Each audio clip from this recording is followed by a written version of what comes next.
نحمدہ ونصلی ونسلم علی رسولہ الکریم اما بعد فاعوذ باللہ من الشیطان الرجیم بسم اللہ الرحمن الرحیم وآمنوا بما انزلت مصدقا لما معکم ولا تکونوا اول کافر بہ ولا تشتروا بآیاتی ثمنا قلیلا وإیای فاتقون۔ آمنت باللہ صدق اللہ مولانا العظیم وصدق رسولہ النبی الکریم ونحن علی ذلک لمن الشاہدین والشاکرین والحمد للہ رب العالمین۔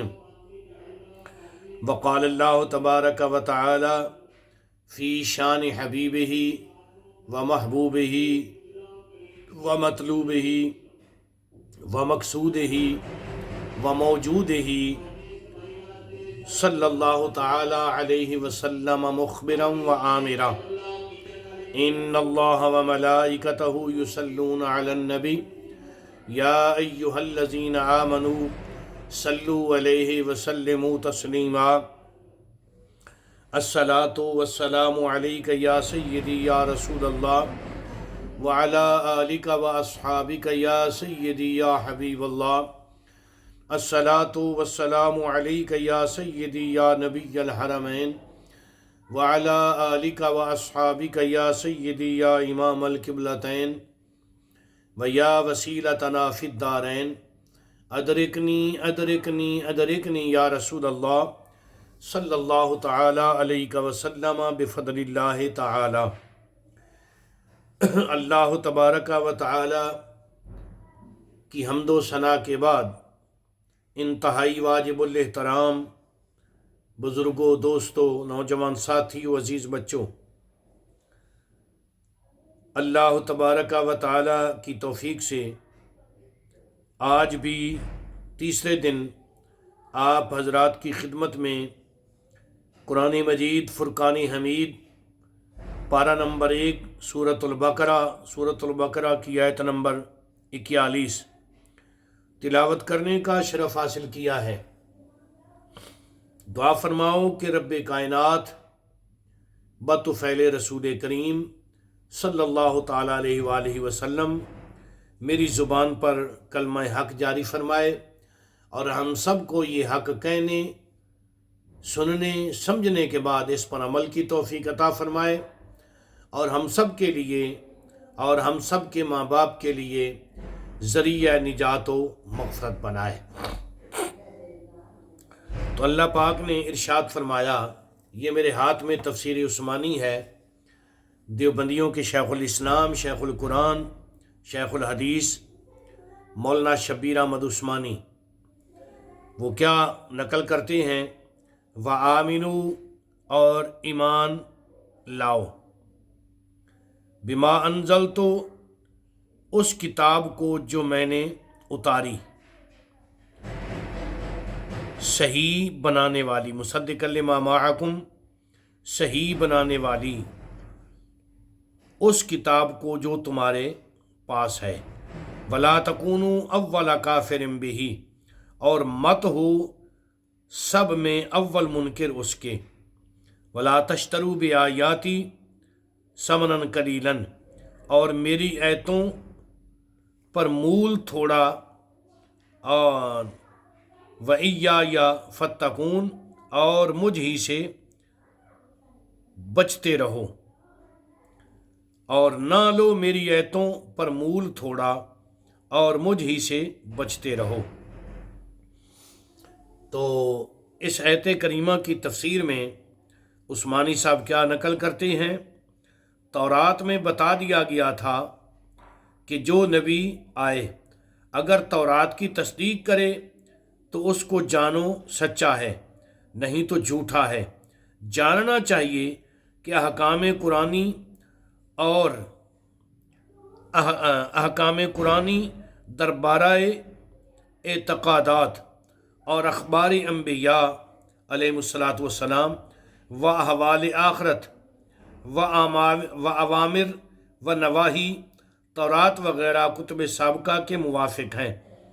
ہاں بعض اوامر و نواہی میں نسخ بھی کیا گیا ہے، مگر وہ تصدیق کے مخالف نہیں۔ تصدیق کے مخالف تکذیب ہے، اور تکذیب کسی کتاب کی ہو بالکل کفر ہے۔ منسوخ تو بعض آیات قرآنی بھی ہیں، مگر اس کو نعوذ باللہ کون تکذیب کہہ سکتا ہے؟ یعنی قرآن کی دیدہ و دانستہ تکذیب کرنے والوں میں اول مت ہو، کیونکہ قیامت تک کے منکرین کا وبال تمہاری گردن پر ہو۔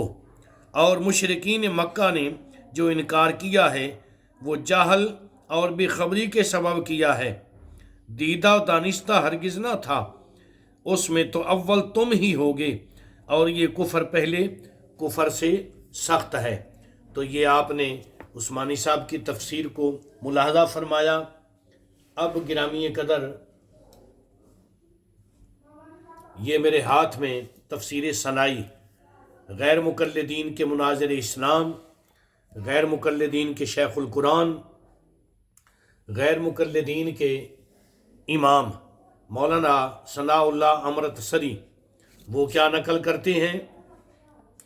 وہ کہتے ہیں پس تم مجھے ہی متولی امور جانو اور میری اتاری ہوئی کتاب کو مانو، جو تمہارے ساتھ والی کتاب تورات کی تصدیق کرتی ہے اور اس کی اصلیت کو مانتی ہے۔ اور اگر تم نے انکار کیا اور تم کو دیکھ کر اور لوگوں نے بھی یہی وتیرہ اختیار کیا تو ان سب کا گناہ تمہاری جان پر ہوگا۔ پس مناسب ہے کہ مان لو اور سب سے پہلے منکر نہ بنو، اور اس وعدہ کو پھیر پھار کر اپنے ماتحتوں سے میرے حکموں کے بدلہ میں دنیا کا حقیر مال نہ لیا کرو۔ آخر کتنا کچھ لوگے، سب کا سب بمقابلہ ان نعمتوں کے جو نیک بندوں کو آخرت میں ملنے والی ہے۔ دنیا کا سارا مال بھی تھوڑا اور ذلیل ہے۔ میں تمہیں سچ کہتا ہوں کہ حق کے اختیار کرنے میں کسی سے مت ڈرو، فقط مجھ ہی سے ڈرو، جو میں تمہارے عذاب اور رہائی پر قادر ہوں۔ جھوٹی تعویلیں کر کے سچ کو جھوٹ سے نہ ملاؤ، اور نہ جان بوجھ کر دنیاوی منافع کے لیے حق کو چھپایا کرو۔ جیسا کہ امرتسری صاحب ساری زندگی حق کو چھپاتے رہے، یعنی اپنے بنائے ہوئے قانون کے مطابق وہ اپنے ہی قانون کی گرفت میں آ گئے۔ ساری زندگی تقویت الایمان کا تحفظ کرتے رہے، صراط مستقیم کا تحفظ کرتے رہے، اور اسی عقیدے پر ان کو موت آئی۔ تو گرامی قدر آج وہ خود بھی اسی بنائے ہوئے اپنے قانون کے مطابق اسی کی گرفت میں ہے۔ تو اللہ تعالی ہمیں قرآن و سنت کے سمجھنے سمجھانے اور اس پر عمل کی توفیق عطا فرمائے۔ اب یہ آپ حضرات تفسیر ابن کثیر سماعت فرمائیں۔ حافظ عماد الدین ابو الفداء ابن کثیر، اور اس کا ترجمہ کرنے والے غیر مقلدین کے پیشوا اور امام حافظ ترجمان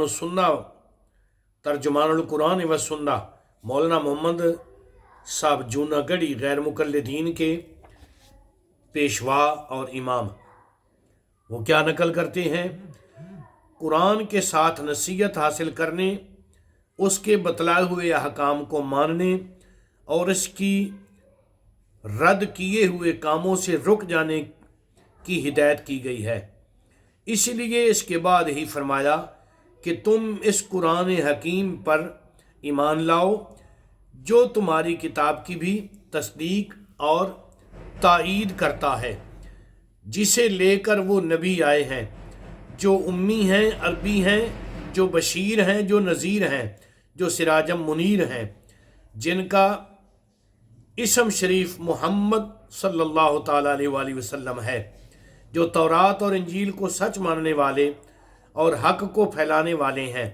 چونکہ تورات اور انجیل میں بھی آپ کا ذکر تھا، تو آپ صلی اللہ علیہ وسلم کا تشریف لانا تورات کی سچائی کی دلیل تھی۔ اس لیے کہا گیا کہ وہ تمہارے ہاتھوں میں موجود کتابوں کی تصدیق کرتے ہیں، علم ہونے کے باوجود تم ہی سب سے پہلے انکار نہ کرو۔ بعض کہتے ہیں بہی کی ضمیر کا مرجع قرآن ہے اور پہلے آ بھی چکا ہے بما انزلتو، اور دونوں قول در حقیقت سچے اور ایک ہی ہیں۔ قرآن کو ماننا رسول کو ماننا ہے اور رسول کی تصدیق قرآن کی تصدیق ہے۔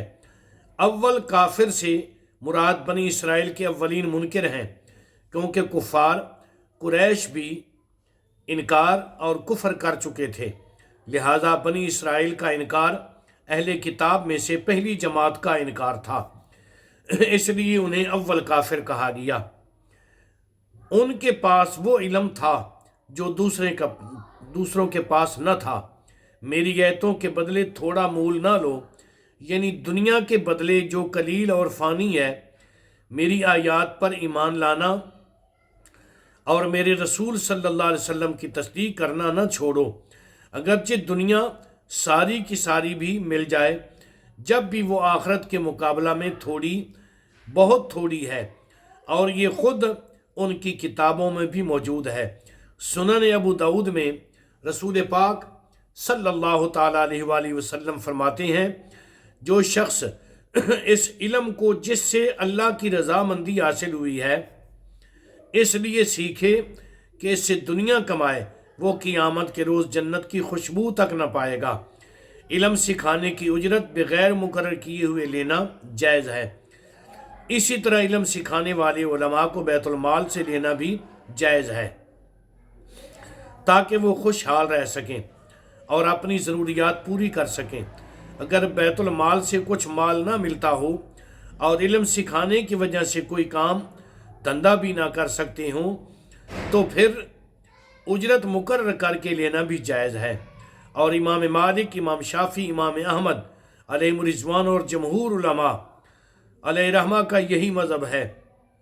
اس کی دلیل وہ حدیث بھی ہے جو صحیح بخاری شریف میں حضرت ابو سعید خدری رضی اللہ تعالی عنہ کی روایت سے ہے کہ انہوں نے اجرت مقرر کر لی اور ایک سانپ کے کاٹے ہوئے شخص پر قرآن پڑھ کر دم کیا۔ جب حضور علیہ الصلوۃ والسلام کے سامنے یہ قصہ پیش ہوا تو آپ صلی اللہ علیہ وسلم نے ارشاد فرمایا، جن چیزوں پر تم اجرت لے سکتے ہو ان سب میں زیادہ حقدار کتاب اللہ ہے۔ اور دوسری حدیث میں ہے کہ ایک شخص کا نکاح ایک عورت سے آپ صلی اللہ علیہ وسلم کر دیتے ہیں اور فرماتے ہیں، میں نے اس کو تیری زوجیت میں دیا اور تو اسے قرآن حکیم جو تجھے یاد ہے اسے بطور حق مہر یاد کرا دے۔ تو گرامی قدر، اب آپ سماعت فرمائیں تفسیر روح البیان۔ آقا کریم علیہ الصلوۃ والسلام کے غلاموں بڑی توجہ کے ساتھ حضرت امام اسماعیل حقی رحمۃ اللہ تعالی علیہ اس آیت کریمہ کا شان نزول نقل فرماتے ہیں۔ کعب بن اشرف جو یہودیوں کا سردار تھا نے ایک دن احبار یہود کو یعنی یہودی علماء کو کہا کہ تم لوگ حضرت سیدنا محمد مصطفیٰ صلی اللہ علیہ وسلم کے حق میں کیا جانتے ہو؟ انہوں نے کہا وہ تو نبی ہیں صلی اللہ تعالیٰ علیہ وآلہ وسلم۔ کعب بن اشرف نے کہا، تمہارا وہ انعام اور صلہ جو مجھ سے ملتا تھا آج سے ختم، اگر اس کے خلاف ثابت کر دو تو پھر تمہارا انعام اور صلہ بدستور جاری رہے گا۔ بعض اہل کتاب عذر کرتے ہوئے جواب دیتے کہ چونکہ انہوں نے ہمیں بلا سوچے سمجھے جواب دیا ہے، ہمیں تھوڑی سی مہلت دے دو، ہم تورات کو دیکھ کر جواب دیں گے۔ کچھ دیر کے بعد انہوں نے کعب بن اشرف کو تورات دکھائی جہاں حضرت محمد مصطفیٰ صلی اللہ تعالیٰ علیہ وسلم کی نعت شریف لکھی ہوئی تھی، وہاں دجال کی تعریف لکھ دی، پھر کعب بن اشرف کو سنائی۔ کعب بن اشرف نے ہر ایک کو 1 صاع جو اور 4 گز کپڑا عطیہ دیا۔ تو گرامی قدر، یہ تھا ان لوگوں کا دین جو ہمیشہ اس کوشش میں رہے حق کو چھپایا جائے اور اپنی مرضی کی آیتیں بنائی جائیں، اپنی مرضی کی شریعت کے اقوال تیار کیے جائیں، تو آج بھی کچھ لوگ ہیں جو حقانیت کو چھپاتے ہیں، مرزئی ہیں، وہ قرآن پاک کو بدل رہے ہیں۔ یہود و نصارہ ازلوں سے اسی کوشش میں لگے ہوئے ہیں۔ اللہ تعالیٰ مسلمانوں کو جاگنے کی اور قرآن و حدیث کی تعلیمات سمجھ کر اس پر عمل کی توفیق عطا فرمائے۔ وما علینا الا البلاغ المبین۔